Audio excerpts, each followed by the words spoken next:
The Turn of the Screw by Henry James. Narrated by Michael Ward.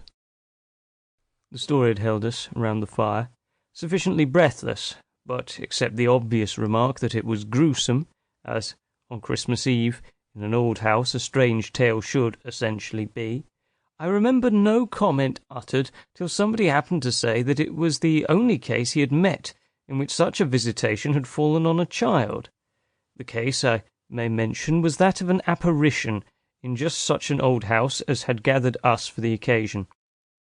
An appearance of a dreadful kind, to a little boy sleeping in the room with his mother, and waking her up in the terror of it, waking her not to dissipate his dread and soothe him to sleep again, but to encounter also herself, before she had succeeded in doing so, the same sight that had shaken him. It was this observation that drew from Douglas, not immediately, but later in the evening, a reply that had the interesting consequence to which I call attention. Someone else told a story, not particularly effective, which I saw he was not following.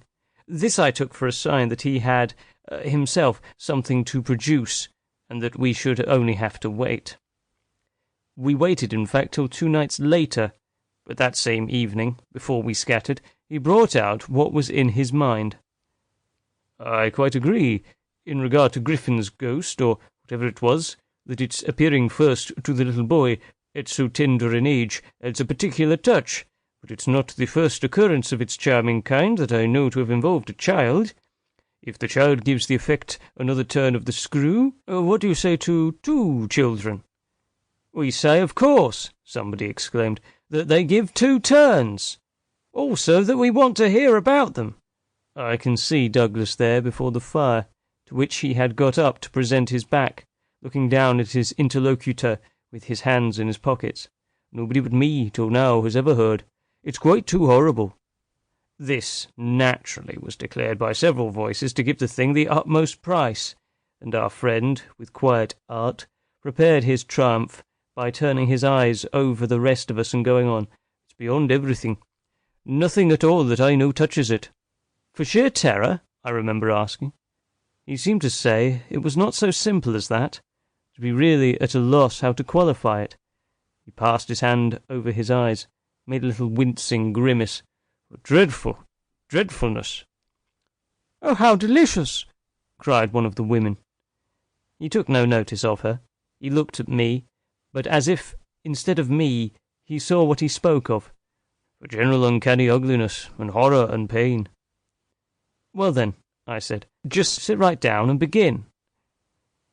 He turned round to the fire, gave a kick to a log, watched it an instant. Then, as he faced us again, "I can't begin. I shall have to send to town." There was a unanimous groan at this, and much reproach, after which, in his preoccupied way, he explained. "The story's written. It's in a locked drawer. It has not been out for years. I could write to my man and enclose the key. He could send down the packet as he finds it." It was to me in particular that he appeared to propound this, appeared almost to appeal for aid, not to hesitate. He had broken a thickness of ice, the formation of many a winter, had had his reasons for a long silence. The others resented postponement, but it was just his scruples that charmed me.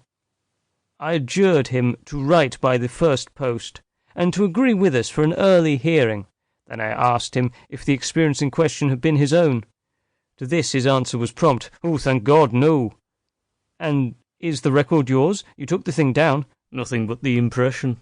I took that here." He tapped his heart. "I've never lost it." "Then your manuscript?" "Is in old, faded ink, and in the most beautiful hand." He hung fire again. "A woman's. She has been dead these 20 years. She sent me the pages in question before she died." They were all listening now, and of course there was somebody to be arch, or at any rate to draw the inference. But if he put the inference by without a smile, it was also without irritation. "She was a most charming person. She was 10 years older than I. She was my sister's governess." He quietly said, "She was the most agreeable woman I've ever known in her position. She would have been worthy of any whatever. It was long ago, and this episode was long before. I was at Trinity, and I found her at home on my coming down the second summer." Sample complete. Ready to continue?